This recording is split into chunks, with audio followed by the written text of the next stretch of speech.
welcome to my channel again. If you're a returning viewer, thank you for clicking on my videos in the past, but if you're new, then welcome. I hope that I can help you learn some cool new stuff on the guitar. I want to talk today a little bit about some legato. Now there's this one legato pattern that I do all the time. I use this to connect together a lot of my 3-note per string, mode, shapes, Ionian, Dorian, Phrygian, so on and so forth. I might use it to connect 3-note per string pentatonic stuff, although that is a little bit more of a stretch. Harmonic minor modes, melodic minor mode, you name it. I will use these quite often. The pattern's really cool because you kind of ascend up, double back on yourself, come back the other way, back up, double up, come back. It's a fun little pattern. It's not too hard to do, but it sounds really cool when you speed up. It gives it nice, it has like a nice rhythmic kind of ascending vibe to it. Right, so if I just run it through, I'm actually going to be basing this around the C Lydian scale. So for those of you that don't know, we've got C, D and E on the low string, so 8, 10, 12, 9, 10, 12 on the next two strings, then we have 9, 11, 12 G string, 10, 12, 13 B string, and we've got 10, 12, 14 on the high string. Now if we, although we're not just going to run through it like that, we are going to play the sort of aforementioned pattern. So I'll just sort of run through it with you. Now when you practice these, I do recommend that you do what's called hammers from nowhere, right? So you don't pick anything, it's all your left hand sort of hammering on and pulling off. The low string we're going to go 8, 10, 12.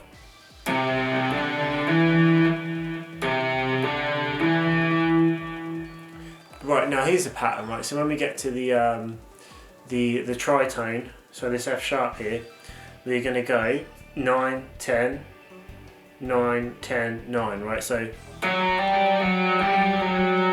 that's what we're looking for in that string.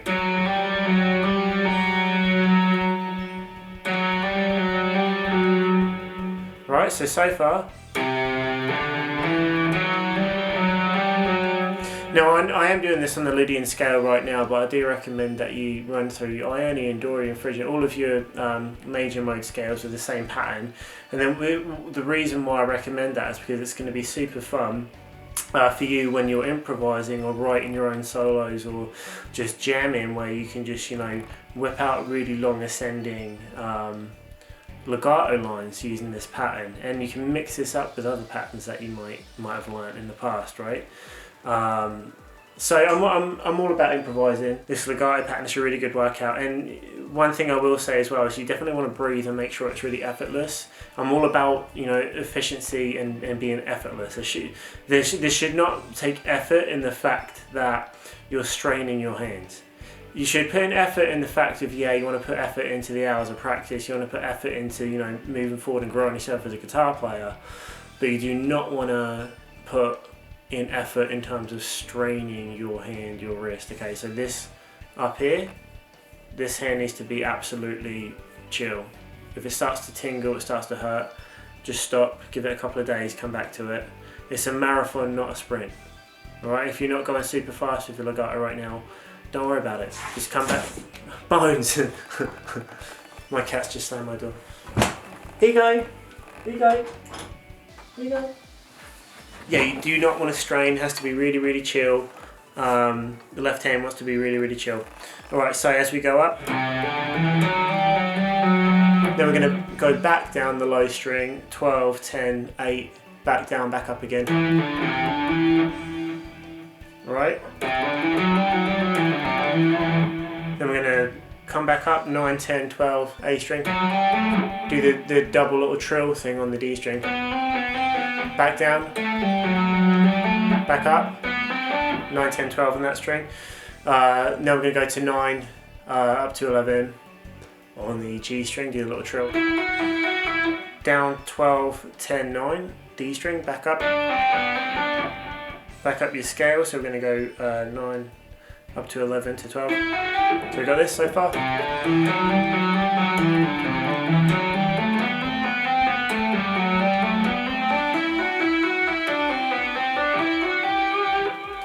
Now the B string, we're going to go between 10 and 12.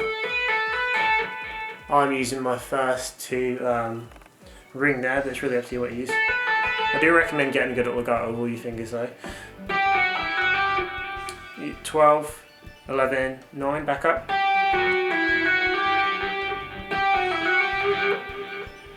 10, 12, 13, right, so we've got A, B, C. So far.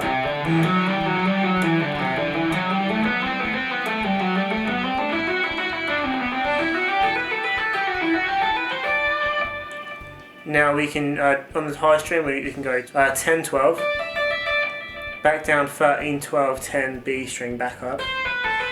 And then we'll just end it by going 10, 12, 14 on the high string, or D, E, F sharp. Guys, if you don't know your note names very well, I do recommend just reciting your note names as you go up your scales. It doesn't take, it shouldn't take long if you're not great at them. Just spend a couple of weeks, just make them a priority. I do have a cool video on knowing your note names. I'll put a link to that up the top, but that might not be the most fun thing to practice, but it is essential. But you can also practice your note names by, get really good at them. By going through something fun like this, like a legato pattern's fun, right? This is a fun thing to learn. Learning to shred is fun. However, as you go through the scales or the shapes, say the note names as you go through them. You're boosting your theory and your fretboard knowledge at the same time. And I know I say this in every one of my videos, but I'm all about getting better at several different things at once. Your progress wants to look like that instead of that. And the way to do that is to be strategic.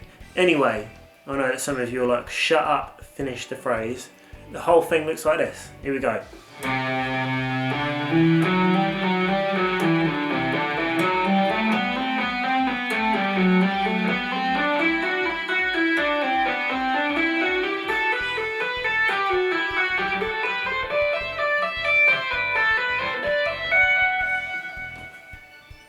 And that's it.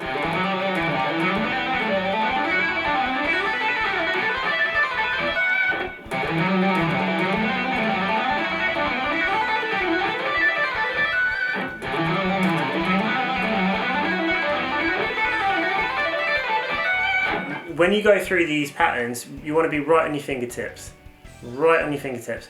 And also, like, rhythmically, this kind of, the way I'm playing it, it kind of insinuates that it wants it to go, add an extra note in there. So you can add in a little chromaticism in there too if you want. You can go 10, 12, 13, 14.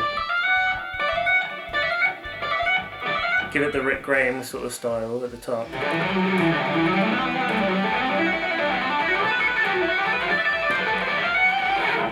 Alright, so that's pretty much it. If you want to check out more legato stuff, then I do have a video pack called Lethal Legato that I do recommend you checking out if you're into that stuff and you really want to develop your legato. It has an entire fretboard mapping workout that is really, really good, that I do pretty much every day of my life. I do it before I get on stage, I do it, as a warm-up, I do it just to develop my technique, I do it to map out the fretboard to develop my improv.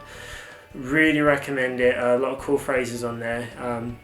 If you want some other legato stuff, the legendary Tom Quayle has got a bunch of great stuff on legato. And also Rick Graham has a fantastic legato lesson pack that I do recommend.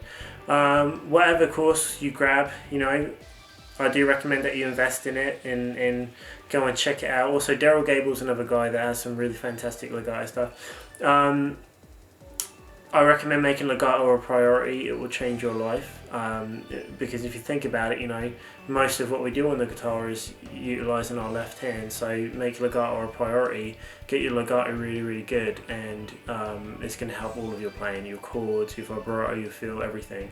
At least that's what happened to me in my experience. I don't see why it would be much different for another player that would embark on a big legato journey.